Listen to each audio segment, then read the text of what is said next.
gabadhan oo waraysi ku bixisay in hooyada iyo aabaheed ay dayaceen ayaa baraha bulshada aad loo wareejinayay. waraysi ay bixisay ay gabadhan waxay ku sheegtay in labadeeda waalid wax naxariis aysan ka helin, gaar ahaan hooyadeed ayay aad iyo aad ugu celcelisay. taas ayaana noqotay wax ugu badan oo ay dadku ku haystaan, waxayna u bixiyeen gabadhii hooyadeeda la garnaqsatay. inta ugu badan dadku waxay gabadhan ku haystaan laba qodob oo kaliya. qodobka koowaad waxa ay leeyihiin marka ay waalidiintu isku turtureen oo aabaheed biilka bixi waayay, hooyadeedna ay diiday inay hayso, maxay u raadsan weysay qaraabadeeda kale sida ayeedeed, awowgeed, abtigeed, adeerkeed, eedda iyo habaryar iyo wax lamid ah maxay u raadsan weysay? taasina haddii aad tahay qof sheekada si fiican ula socday ama gabadha siday uga warramaysay u fahmay, markii gabadha hooyada iyo aabaheed ay kala tageen waxaa sheekadeeda ka dareemaysaa inay ahayd gabar aad u yar. ha yaraata ma xumee oo ilmaha yar waxaa jiraan qaar caqli badan oo faamilkooda iyo qaraabadooda meel ay degan yihiin garanayaane ayada kuma aysan korin magaalada Hargeysa sida ay sheegtay. oo markii hooyada iyo aabaheed ay kala tageen waxa ay ka mid ahayd carruurta qaybta uu aabuhu watay oo Itoobiya u la aaday, halkaas ayayna ku soo nooleed. haddaba ayuu da'daas jirta oo aan magaalada Hargeysa ku korin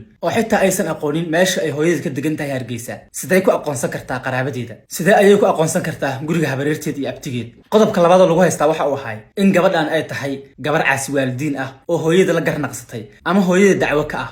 dad aad u fara badan ayaana gabadha sidaas qalad ku saaray oo waxay dhaheen gabadhani waa gabar caasi waalidiin ah. haddaba dadka inta badan arrintan ka falcelinayeen ayaa badankoodu waxay dhahayeen sheekada gabadhan lama rumaysan karo oo macquul maahan in hooyo ilmaheeda ama gabadheeda ay wax lamid ah ku samayso. haddaba mid ayaan kuu sheegayaa, hooyada naftirkeeda waa waalid, waa sax, oo naxariista ugu badan oo qof bini'aadan qof kale u gashaa ayada ayay ku jirtaa. laakiin waxaad ogaataa in hooyadu ay bini'aadan tahay, sida adigu aad u qaldami karto ay u qaldami karto. midda kale waxaa jira cadaadis ilmaheeda ama carruurteeda ka sarreeya oo ahaa inay isku dhacsan yihiin carruurta aabahood. caradii ninka ay kala tageen ay u qabtana ay aad iyo aad maskaxdeeda u bedeshay, naxariistii carruurteedana ay ka indhatirtay. waxaana laga yaabaa haddii aabahood ilmaha uu dhiman lahay ama uu meel kale ku noolaan lahaa in carruurteeda ay xanaanaysan lahayd, naftana ay u huri lahayd. midna ogaaw, sida carruurta looga rabo in waalidkooda ay baari u noqdaan ayaa waalidkan waxaa laga rabaa in carruurtooda ay siiyaan tarbiyad fiican iyo nolol fiican. oo aakhiro waxyaabaha qofka wax laga weydiinaya waxaa ka mid ah carruurtiisa sida uu tarbiyeyey. sida ay sheegtay haddii gabadhaas markii la dayacay ay noqon lahayd